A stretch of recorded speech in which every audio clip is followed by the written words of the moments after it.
Hello my dear students. So today we will learn about headache.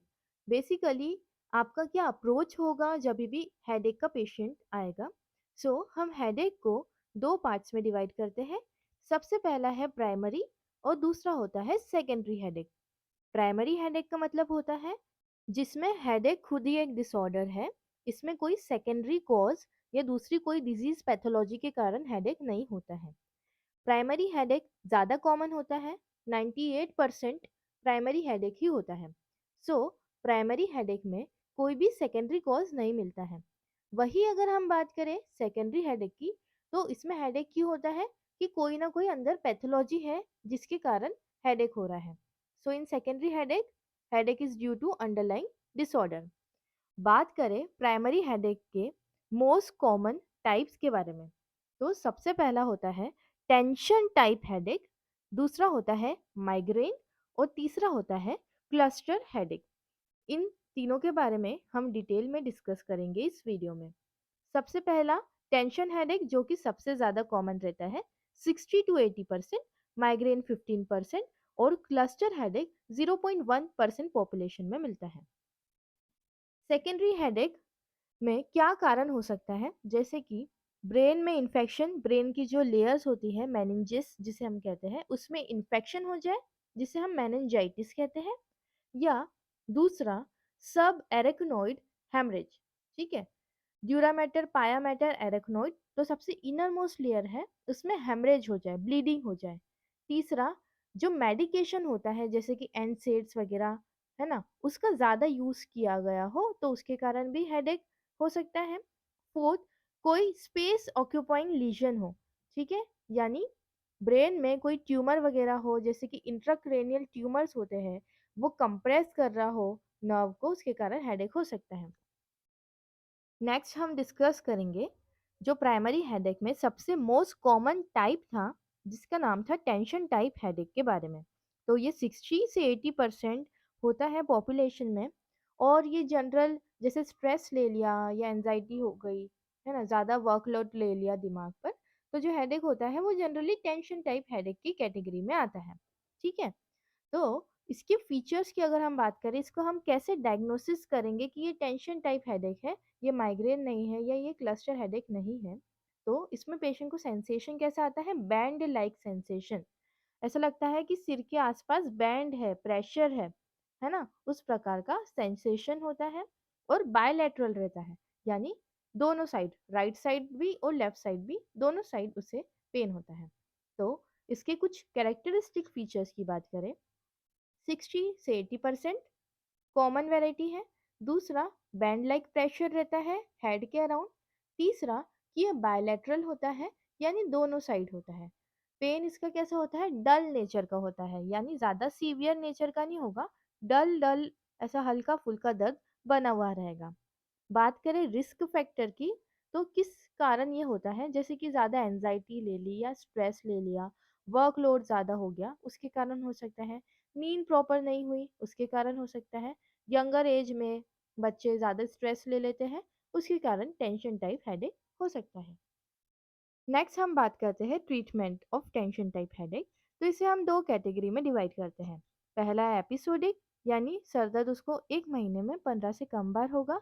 दूसरा है chronic, जिसमें patient को sir दर्द एक महीने में 15 से ज़्यादा बार होगा। ठीक है, तो एपिसोडिक अगर हेडेक है, एक महीने में 15 बार से कम हेडेक हो रहा है, तो उसमें हम पेशेंट को हाइड्रेशन का कहते हैं, ज़्यादा से ज़्यादा पानी पीजिए, एक्सरसाइज करने का बोलते हैं, क्योंकि कई बार एक्सरसाइज में भी पेन रिलीफ होता है।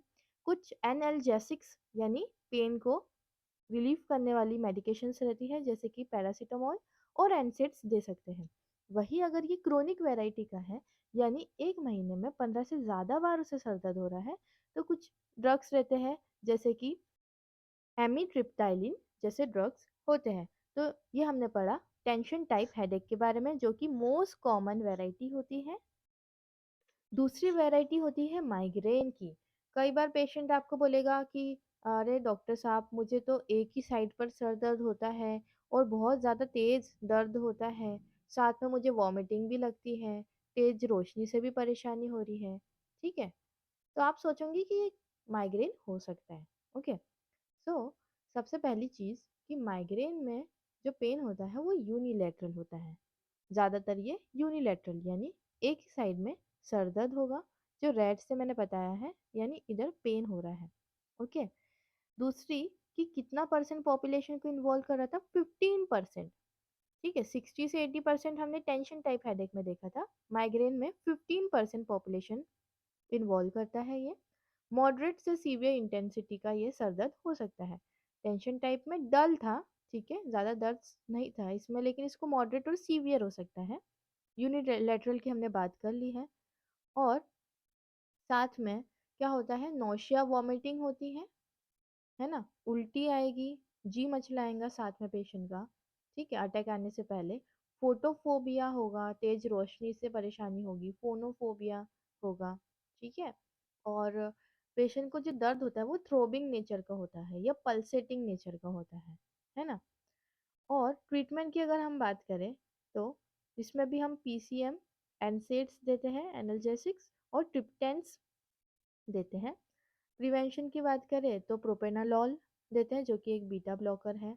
और जो भी ट्रिगरिंग फैक्टर्स है, जैसे कि तेज रोशनी या जो भी चीज़ों से उनका सर दर्द बढ़ता है वो अवॉइड करने का हम कहते हैं इसमें। Now third variety of headache is cluster headache, जो कि सबसे रेयर है, 0.1% पॉपुलेशन में ये होता है। और इसमें जो सर दर्द होता है ये बहुत ज़्यादा तेज़ होता है, तो इसीलिए हम इसे सुसाइडल हेडेक भी कहते हैं, क्योंकि इसमें पेशेंट को दर्द बहुत ज़्यादा सीवियर होता है। तो इसका नाम क्या है, सुसाइडल हेडेक। और एक्सक्रूसिएटिंग यानी बहुत ज़्यादा सीवियर सर दर्द होता है, डेट्स वाई इसे एक्सक्रूसिएटिंग पेन कहते हैं। यूनिलेटरल होता है, ये भी आंखों के आसपास जनरली होता है। So it is unilateral and around eyes, ठीक है। रेट्रो ऑर्बिटल भी हो सकता है ये आप देख सकते हैं कि मैंने डायग्राम में बनाया है। आंखों के आसपास क्लस्टर हेडेक में दर्द होता है। और साथ में स्वेटिंग आ सकती है पेशेंट को, क्योंकि दर्द बहुत ज़्यादा हो रहा है तो, है ना। राइनोरिया यानी नाक से पानी भी आ सकता है। टॉसिस हो सकती है यानी आईलिड गिर सकती है ना। तो ये सब चीज़ें इसमें होती है। और दूसरे फीचर जैसे कि अल्कोहल से ये बढ़ जाता है, दर्द अगर हो रहा है तो। So it is precipitated bye alcohol. और मेंस को ये ज़्यादा होता है, ठीक है। तो ये हमने बात करी क्लस्टर हेडेक के मेन कैरेक्टरिस्टिक फीचर्स के बारे में। और अगर ट्रीटमेंट की बात करें क्लस्टर हेडेक में, तो ऑक्सीजन थेरेपी जनरली इसमें दिया जाता है, ठीक है। ऑक्सीजन थेरेपी दिया जाता है, और ट्रिप्टेंस तो सभी में कॉमन है। सो हमने ट्रीटमेंट ऑप्शन में देखा ऑक्सीजन थेरेपी एंड ट्रिप्टेंस। नेक्स्ट हमने देखा था सेकेंडरी हेडेक के बारे में, जिसमें कोई ना कोई अंडरलाइंग डिसऑर्डर था, यानी कोई ना कोई पैथोलॉजी थी जिसके कारण सर दर्द हो रहा था, जो कि 2% पॉपुलेशन में हमें मिल रहा था। Next we will discuss about the red flags. क्या क्या रेड फ्लैग साइन है, यानी आपको एकदम ध्यान देना है अगर ये सब चीज़ें आपको मिलती है कोई पेशेंट में, क्योंकि ये एक इमरजेंसी कंडीशन हो सकती है। सबसे पहला है thunder clap headache. Thunder clap headache, तो ये हमें किसमें मिल सकता है, सब एरेक्नोइड हैमरेज में हमें थंडर क्लैप हेडेक मिलता है। ये आपसे वाइवा में भी पूछा जा सकता है। Second is new onset headache है। 10 साल से छोटे बच्चों में एकदम से सर दर्द हो गया, या 50 साल के ऊपर के लोग जो है उनमें सर दर्द हो गया, तो ये जीएन सेल आर्थराइटिस हो सकती है। नाउ थर्ड इज कि पेशेंट को मॉर्निंग हेडेक हो रहा है, साथ में उसे नौशिया भी हो रहा है, तो ये इंट्रा क्रेनियल हाइपरटेंशन शो करता है, ठीक है। मॉर्निंग हेडेक प्लस नौशिया, तो आपको ध्यान देना है कि इंट्रा क्रेनियल हाइपरटेंशन तो नहीं है, ठीक है। अगर पेशेंट अपना पोजीशन चेंज कर रहा है और उसे हेडेक हो रहा है, यानी एसोसिएटेड विद पोस्चरल चेंज, तो ये सीएसएफ लीक हो सकता है। सेरेब्रोस्पाइनल फ्लूइड कहीं लीक हो रहा हो तो पोस्चरल चेंज यानी पोस्चर चेंज करने पे उसे हेडेक होगा। नेक्स्ट वैरायटी मेडिकेशन का ओवर यूज, जैसे पेशेंट ने बहुत एनसेड्स खा ली, एस्पिरिन खाई, पैरासीटामोल खाई, तो उसके कारण अगर उसको सर दर्द हो रहा है तो ये भी एक इमरजेंसी या आपको ध्यान देने वाली बात है। लास्टली रेड फ्लैग में अगर पेशेंट को न्यू हेडेक है, साथ में उसको मैलिग्नेंसी की हिस्ट्री है कि उसे कैंसर हुआ है, तो कहीं ना कहीं ऐसा हो सकता है कि वो मेटास्टेसिस हो गया हो ब्रेन के अंदर। ओके। सो लास्टली हम डिस्कस करेंगे अप्रोच इन ओपीडी, कि अगर हेडेक का पेशेंट आता है तो आपकी क्या अप्रोच रहेगी।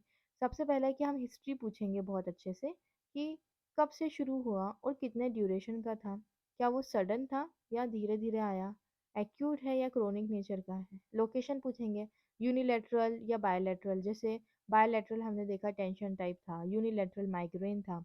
कौन से रीजन को अफेक्ट कर रहा है, फ्रंटल है, टेम्पोरल है, पीछे यानी ऑक्सीपिटल रीजन पे है ना। क्वालिटी कैसी है, जैसे माइग्रेन में हमने पढ़ी पल्सेटिंग और थ्रोबिंग नेचर की है। डल नेचर की हमने किस में पढ़ी थी, टेंशन टाइप हेडेक में पढ़ी थी। ठीक है, तो इस प्रकार से हम उसका क्वालिटी पूछेंगे।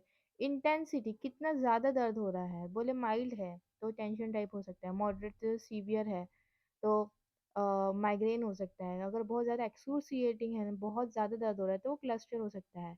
पैटर्न कैसा है उसका, कितनी बार आता है, एपिसोडिक है या कंटिन्यूअस चलता रहता है, हर रोज आता है, ये सब पूछेंगे। सिम्टम्स साथ में कुछ आ रहे हैं, नौशिया, वॉमिटिंग, फोटोफोबिया, तेज रोशनी से परेशानी, ये माइग्रेन को डिनोट करता है। मेडिकेशन, आप कुछ ज़्यादा दवा वगैरह खा रहे हो उसके कारण तो नहीं सर दर्द हो रहा है, तो ये सब चीज़ें पूछेंगे। Next we will ask about trigger factors, या कोई पास मेडिकल हिस्ट्री रही हो, ठीक है, कोई रिफ्रैक्टिव एरर्स के कारण हो सकता है, या फिर हाइपरटेंशन की वजह से हो या सकता फिर है, ओवर यूज कर लाइफस्टाइल रहे में हो कुछ चेंजेस स्मोकिंग का जैसे स्लीप या प्रॉपर अल्कोहल नहीं का। हो, कोई चीज़ का एडिक्शन हो, तो हेडेक हो सकता है। So this is all about headache. Thank you for watching.